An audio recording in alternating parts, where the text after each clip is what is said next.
think you guys are in for a big surprise, which I'm quite excited about. I think we've seen a very similar thing here in the UK with Brexit.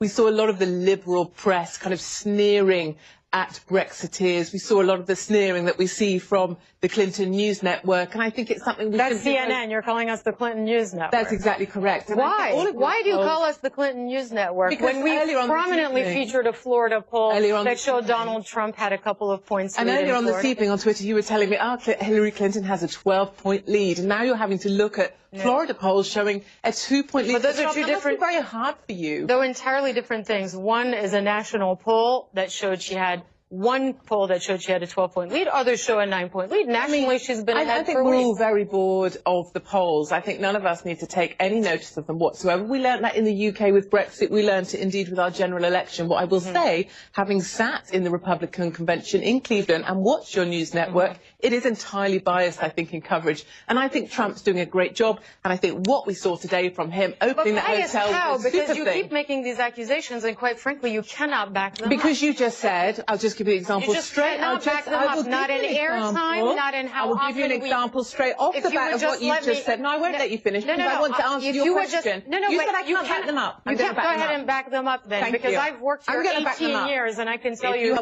nothing but balance. So you were just saying how Trump really struggles with women. You guys seem to love to present us women, and I am vaguely a woman, as victims. I don't see myself as a victim. Many women, hard-working women, don't see themselves as victims. And we could also look at other polls that say 70% of individuals find Clinton to be utterly distasteful. I find her abhorrent to look at. Her little smile there does nothing for me. So as Katie Hopkins, nobody's saying everybody loves Hillary Clinton. Well, I think you just did. Women, you said women love Hillary. Women do not love Hillary Clinton. I never said that. You're literally misquoting me. Tell me your quote. I gave you a poll where she had a 12-point advantage over Donald Trump with the female. They really are meaningless. Move on from polls. I'm bored of your polls. Okay, but you just quoted something I said that was completely factually incorrect. Tell me the correct quote. That women love Hillary Clinton? Oh, wrong word there. Clinton. When did I say You love Clinton, remember, not Trump. This conversation is actually going completely off the rails because it seems like we've just entered a post-fact world where no matter what we say to you, you will actually deny facts and then fabricate quotes and put them in my mouth. I think where we now sit in politics is in a world of post-truth politics where we surround ourselves with the truth that we want to hear. People enter an echo chamber and hear the stuff they said back to them that they want to hear, which is why people that support Clinton listen to you, and why people that support Trump might listen to me or Fox, for example. Anyway, do ask me some questions you want to ask. Sure, let's talk about Brexit, because, first let me ask you about your support for Donald Trump. What is it about the things that he says? Why do you support Donald Trump? Because you're sitting here in Britain. Of course, you were pro-Brexit and all those things, and you have said some absolutely vicious and disgusting things about immigrants. You've called them cockroaches. You've said they were feral. You've said suicidal inmates should just go ahead and kill themselves. I think we should turn back the boat. People with dementia are blocking beds. So absolutely disgusting things. In your opinion is it's disgusting. In my opinion, I speak the truth. Anybody who calls a human being a cockroach, I don't think you speak for everybody, darling. Says something. Move along with your disgusting in many people's ways. Why do you support Donald Trump? Because for me, as a small business owner, he really speaks to me and the people like me that work hard for a living. He gets things done. I think we've just seen Obamacare. It crucifies small business owners. You're going to get more of that with Hillary Clinton. You're not going to get that with Trump. And I think that's very important. He also gets stuff done. What we've seen with Clinton, essentially, she's just the wife of an ex-president. She was there supporting her husband whilst he was in the Oval Office with Monica Lewinsky on her knees next to him. Well, we're going to get a strong woman I need. You're going to cut me off because I said not at all. You just said she's someone's wife when she was Secretary of State. She was someone's wife, and he had affairs in the Oval Office, and she stood by him. That is not a strong woman for me, honey. But if you call me honey, that is just very condescending. Okay, what would you like me to call you? Extremely rude. All right, let's get this back on track. Brexit. Why did you support Brexit? Keeping migrants out of Britain, was that the main reason? No, not immigration is the main reason. I'm a big fan. I was in the British Army. I'm a big fan of the British forces. It's another reason why I support Trump, actually, because I think he will stand up for our service personnel.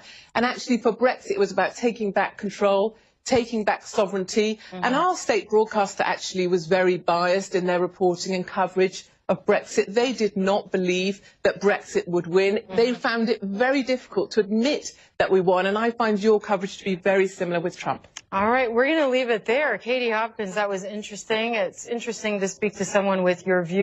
Let's talk through this and all the day's news with Kellyanne Conway, counselor to President Trump. She joins me now from the White House. Kellyanne, thanks for agreeing to be here. Hi, Brian. My pleasure. Given President Trump's historically low approval ratings, what specific steps are you and your colleagues taking to try to repair Trump's credibility? So, Brian, I think that's the usual hyperbolic opening to one of the CNN segments. But let me tell you about the numbers that matter to Americans. The 1.5 million jobs created on his watch, the 54 record highs in the stock market closes, the consumer confidence level at a 17-year high, which means higher than both President George W. Bush and President Obama. But 17-year, excuse me, about credibility? Well, that is credibility to the people who are paying attention. Oh, it is. It is. Maybe not to CNN. The American people are not giving him credit for the economic boom. Yes, they are. According to all of the polls. Yes, they are. It depends on how you ask the question. I mean, you have the voice going through all of your promos saying CNN, the most trusted name in news. What evidence do you have of that? I've seen polling numbers to the contrary on that. You're talking about CNN instead of President Trump. No. I'm happy to talk about President Trump. You interrupted me because I was going through what CNN refuses to cover about President Trump, which is the economic boon on his watch as president. The economy is covered every day, Kellyanne. Kellyanne, no, that's like Brian, saying... that's not true. But you just want to argue about it because you don't like... You say facts first, so I'm giving you the facts about the stock market, the 1.5 million jobs. I appreciate that, but what I asked is about President Trump's really credibility and how the White House is repairing this credibility crisis. Do you have an answer to that question? Yeah, here's the deal. The credibility crisis exists in the other party now.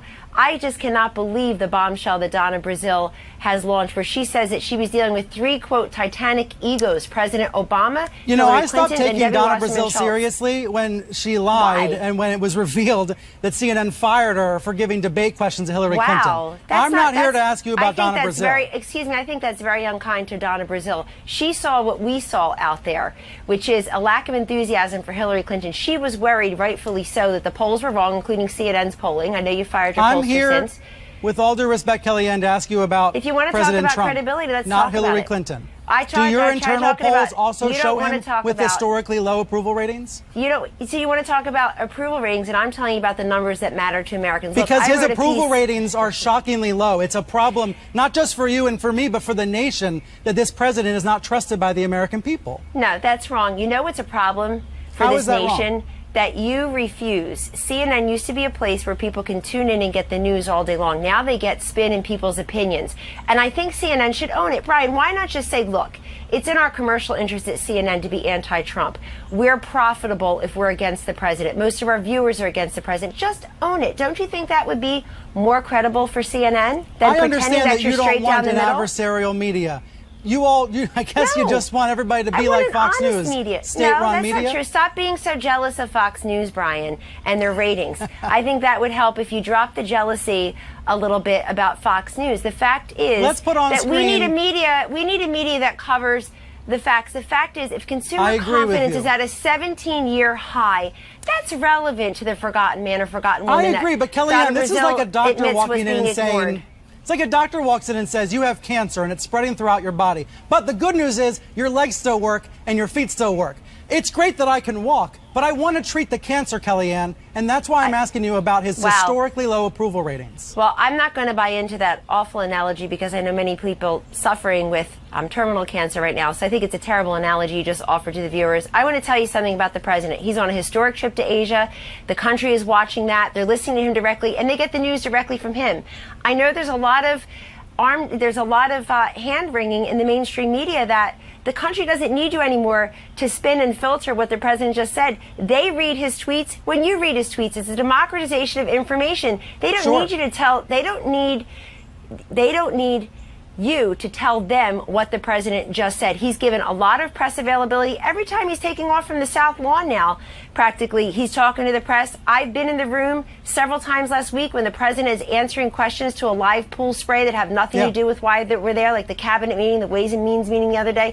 There are many different actions by this president where he is very full and forthcoming, and he's answering these questions. I don't think that you can find a more transparent, more forthcoming president in recent times that is engaging with the media and usually spontaneously. I mean, isn't that refreshing? I think it's laudable that he's been taking questions from the press, but I did think it was troubling when he said on Friday to the press corps that he's disappointed in the Justice Department. You're reasonable. You know it's disturbing to have a president trying to meddle in the Department of Justice. Have you counseled him to stop doing that? So, Brian, go back and look at the president's full quote. He said, I want the Justice Department to run itself. He said, I like it to run itself. He said that. That means he is not interfering and meddling, but he has expressed consternation and the occasional frustration publicly for a very long time about the fact that the Department of Justice and the FBI don't seem interested in both sides of the so-called collusion coin. And so even is he going CNN, to replace Jeff Sessions? No, that's not what he's saying. That is not what he's saying. If he's disappointed, if he wants him to do it differently. Well, first of all, you want me to go on tape saying he will never replace X or so-and-so will be here all 8 years. I'm not going to do that because that's silly. You guys always want to know who's up and who's down, and the American people care that that the stock market is up and unemployment is down. But to this point, we've got multiple investigations through Mr. Mueller, through congressional and Senate committees, and CNN itself has been so hot on Russia, on the dossier. CNN's been obsessed with this dossier for over a year now. And now that we know the DNC and the Clinton campaign paid the same firm for said dossier, which is completely unverified, we can't get you excited. If you look back at your whole year... That is misinformation that you're spreading on my program, Kelly, and I don't appreciate it. A lot of it has not been verified. Much of the dossier... Hold on. You just said the entire dossier is unverified. No, I said it has not been verified. It has not been verified. But the pieces of the dossier have been verified. And when you say it's unverified, you actually mislead the American people. No. Carter Page actually confirmed another part of the dossier on Friday. Don't start with that. You know that entire dossier has not been verified, and yet the interest in covering... Parts of it have not been verified. Parts have been verified. Are you comfortable with that? By the way, we don't even care about the dossier here because let me tell you something. Yeah. Great. Then let's look at all sides of the coin. Tell me this. Why, if President Obama and apparently, according to Donna Brazile now, Attorney General Holder, National Security Advisor Susan Rice, they all knew about, they were all told about possible Russian meddling. Why didn't they tell us at the campaign? They knew last summer. We weren't told. There were warnings. I agree. There should have been more. You're right about that. There should have been better, so should that be part of the investigation? Warnings. So if we're going to look forward to our democracy, our unimpeded, uninterfered democracy, Brian, which I know you and I both agree with, then why wouldn't we look at that? Why weren't we warned? I don't know what Mueller's looking at. Is it because everybody thought Thankfully, Hillary Clinton was going to win and it wouldn't matter? But I want to say something else. As the campaign manager for the winning part of the campaign, I never a single time even thought about what to do, how to deal with Russians to win. Hillary Clinton, as Donna Brazile just pointed out, I agree with her completely. She was a walking, talking treasure trove of how to beat Hillary Clinton. We never needed to look farther than her. And as Donna points out, there was this feeling of inevitability and smugness over in Brooklyn that they didn't have to campaign on the issues, that they didn't have to campaign hard. She didn't see the enthusiasm for Hillary Clinton. Sure, Neither did we. So there'd be no reason to talk to Moscow. Pivot. I think viewers see what you're doing, pivoting. When I say Russia, you say Clinton. It's part of the strategy. No. Sorry. If you want to talk about, listen, I'd be happy to never talk about the 2016 election again. You know why? We won it. We won it. I broke the glass ceiling.